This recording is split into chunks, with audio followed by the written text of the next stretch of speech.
let me start with the interview. So my first question is, what's in the picture and who is in it? Well, first let me introduce myself. I'm Veljko Vujic, I'm Danila's dad.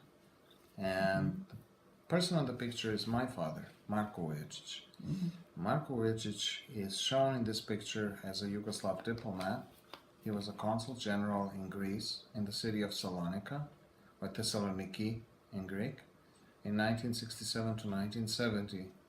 The picture is probably from 1969, and it is a picture of a graveyard of Serbian soldiers from World War I who fought on the Salonika front together with the English and the French against the Austro-Hungarians and the Bulgarians.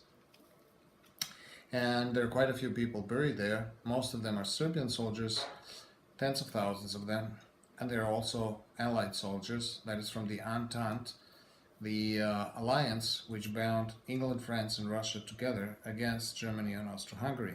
Serbia was on the side of the Entente, with Britain, France and Russia against Germany and Austro-Hungary in World War I. There are quite a few English and French soldiers on this graveyard as well. And so who is in it, besides your father? Well, besides my father, in the picture are some other diplomats who were invited to the event. And the first picture is a Greek man named Yorgos, who used to maintain the graveyard of Allied soldiers, that is Entente soldiers.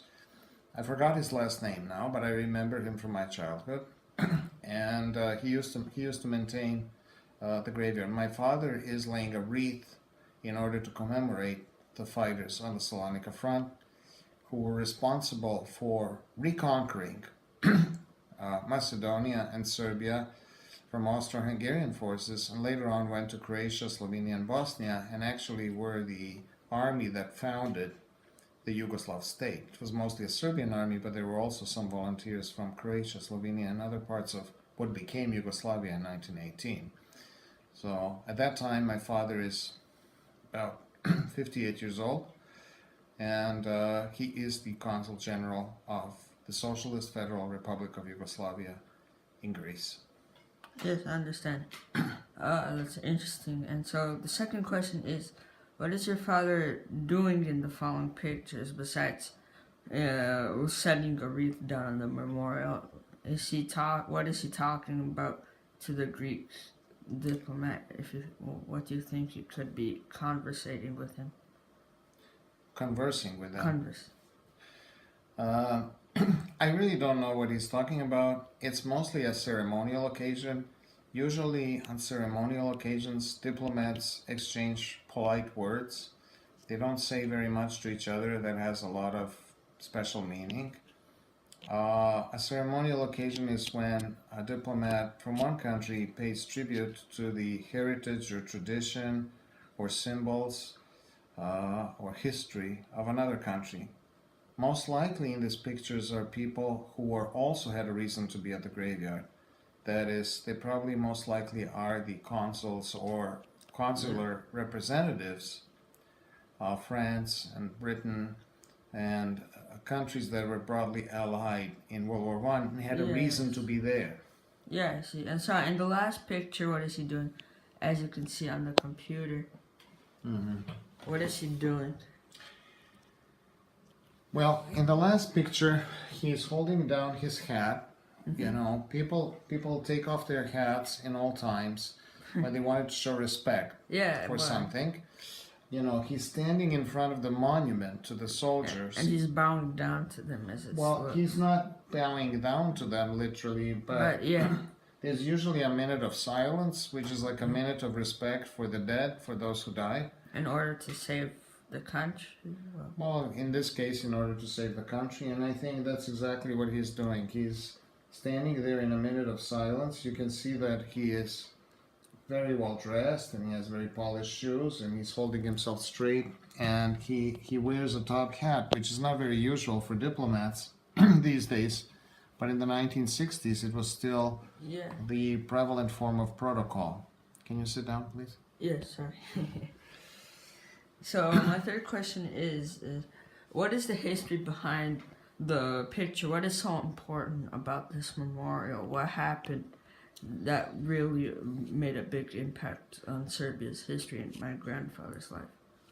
Well, I already answered this question a little bit. But What happened? One second. What happened was that the Serbian army that came from the Salonika front freed the country from Austrian domination and Austro-Hungarian domination. And at the end of World War One, four empires came to an end: the German, the Austro-Hungarian, the Ottoman, and the Russian. And on the borders of these empires were formed new states, and one of those new states was Yugoslavia, the land of the South Slavs.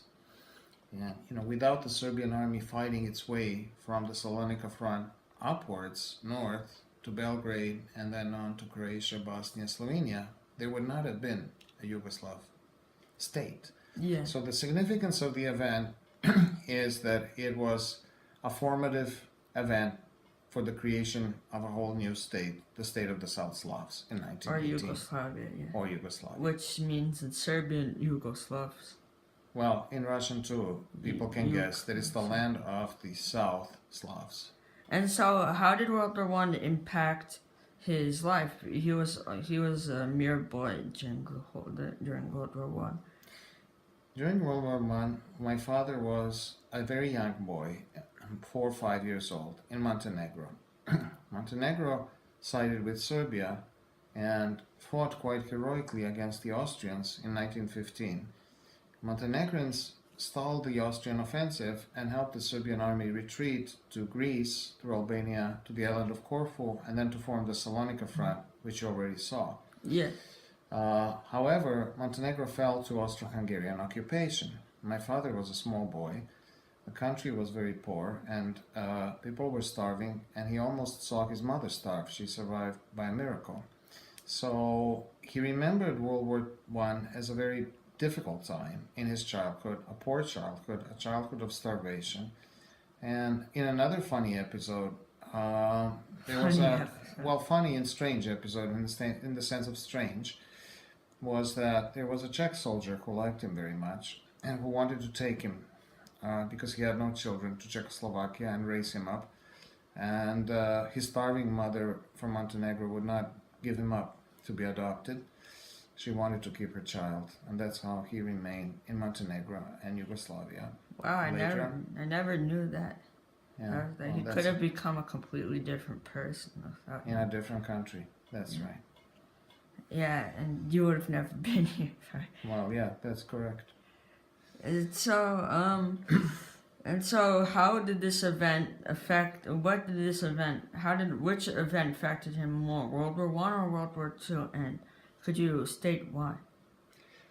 Well, World War II affected him more because he was a mature man. World War II in Yugoslavia did not break out in 1939, like in Poland, for example. It broke out in 1941, in April 1941. And it broke out because the Yugoslavs, and mostly the Serbs, but also other Yugoslavs, did not want to make a pact with Adolf Hitler and join the tripartite pact, which was Germany, Italy, and Japan. So they didn't want to, yeah. They didn't want to, and there was a military coup in Belgrade in March 27, 1941, which is one of the big moments in Serbian and Yugoslav history. Yeah. The government was overthrown, and they sided with the British. Now, for people in the Soviet Union and Russia today, it's interesting to note that there were only 3 countries that were opposed to Nazi Germany at this point in time. It was Britain, Yugoslavia, and Greece. And Yugoslavia found itself on the road of Hitler's wrath, Hitler's troops. Well, yeah, London was completely bombed. London was bombed, and Greeks were resisting the Italians. So the Germans, occupied Yugoslavia in 1941, and my father was very much affected by these events. He was in Montenegro, he was a lawyer, he was an anti-fascist, so he joined the partisan movement. Partisan movement was similar to the movement of the Belarusian partisans, Belaruski Partizani. It was a guerrilla movement before the name was invented, and it became a very strong movement. My father was captured by Italians in World War II. He was in a fascist prison for 2 years. So in a concentration camp? No, he was not in a concentration camp. He was in a fascist prison, a regular prison. But in 1943, Italy surrendered to Germany. That is, the Germans took over North Italy, the Nazis, I should say. Yes. And they transported my father to Ljubljana, to Slovenia. He was ill. They transported him initially to a hospital. He had tuberculosis in prison. Oh my god. And then they sent him to a concentration camp in Belgrade, where he was almost executed, and he escaped by a miracle. In 1944, in October 1944, the Red Army and the Yugoslav partisans liberated Belgrade together, and that's why in Belgrade we have a monument that commemorates both Soviet and Yugoslav soldiers who fought together to liberate Belgrade from the Nazis in October 1944. My father then, because he was a partisan fighter, joined the new government, and as he spoke excellent German and some English and some French, and he was a lawyer and an educated man, they recruited him into the diplomatic service, into the foreign service, and that's how he got to serve eventually in Greece in the 1960s, where this picture comes from. Yeah, thank you. I have two more questions. So, what really affect? What were the consequences? I mean, did he lose family members in any of those two wars, or how did it lead to any important decisions in his life? Well, I think that he did not lose, fortunately enough, too many family members. His father did die during World War II, but I think he died mostly from natural causes. However, he certainly saw a lot of violence, in 1941 in particular, because there was a large uprising in Montenegro against fascist Italy, and there was a lot of shooting and a lot of death. Fortunately, his brothers survived. He had two brothers. They both survived World War II. His mother survived World War II, as she survived World War I. And so, in my own family, fortunately enough, from that side, from my father's side, there was not a huge amount of victims. But he certainly knew a lot of people who perished in World War II because he fought together with them, and many people who fought did die, and he saw that with his own eyes. Interestingly enough, he never talked about it too much, but it profoundly affected his life because he decided to become, a member of the Communist Party after World War II because he saw the communists as the only force that truly confronted the fascists and Nazis in wartime Yugoslavia. So before the war, he was a lawyer, but during the war, he became more sympathetic to the left-wing communist partisan cause, and eventually he became a communist, and therefore he became a Yugoslav diplomat after World War II. Yeah, so I see. And so, what do you think? Do you think World War One also affected him, or not as seriously? Or do you think that if he was more mature in World War One, it would have affected him more than World War Two? If he was an older boy, like more or less 12.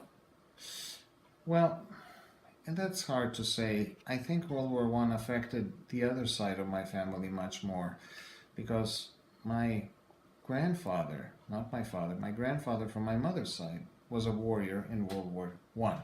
He was a Serbian army officer and he fought in World War One. And I'm sorry, I'd like to interrupt. He survived 4 wars, right? He fought in 2 Balkan wars against the Ottomans and the Bulgarians in World War One, and in World War II he was in a camp. And so my other, grandfather, my mother's father, he was much more affected by World War One.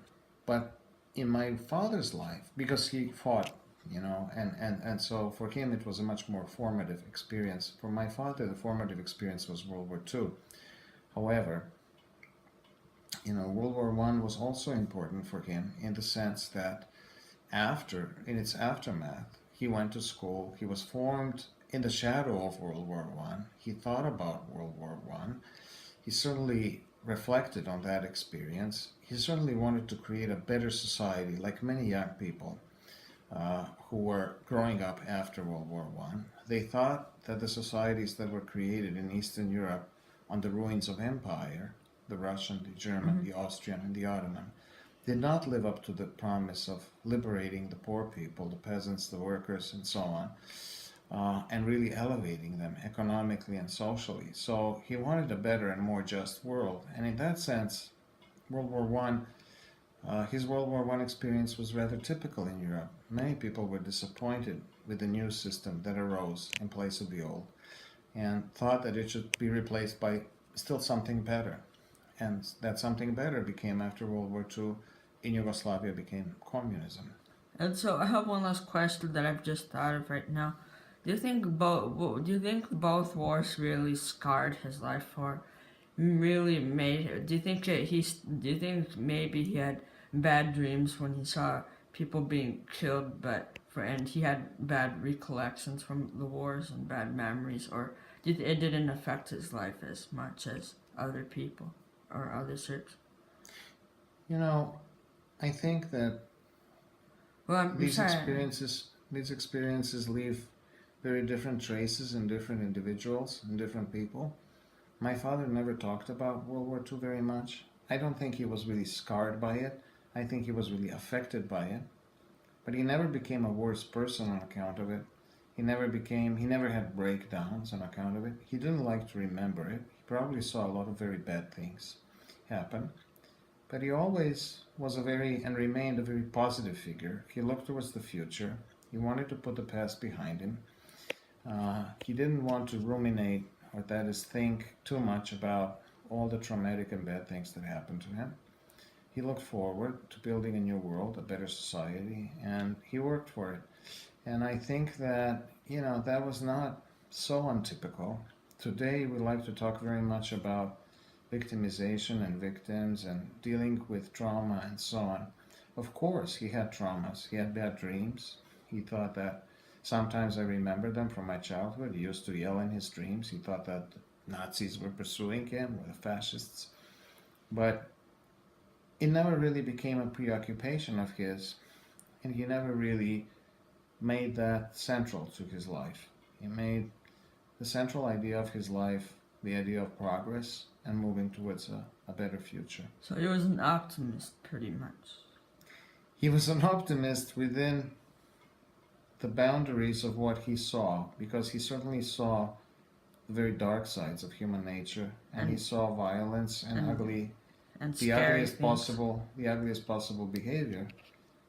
But nevertheless, he carried on the faith in humanity, and I remember him as a very humane, very tolerant, very open, and very forward-looking person. Yeah, so thank you. I mean, I actually learned a lot about my own grandfather. I mean, because we really never talked to him in such depth before. But thank you for your participation, and goodbye.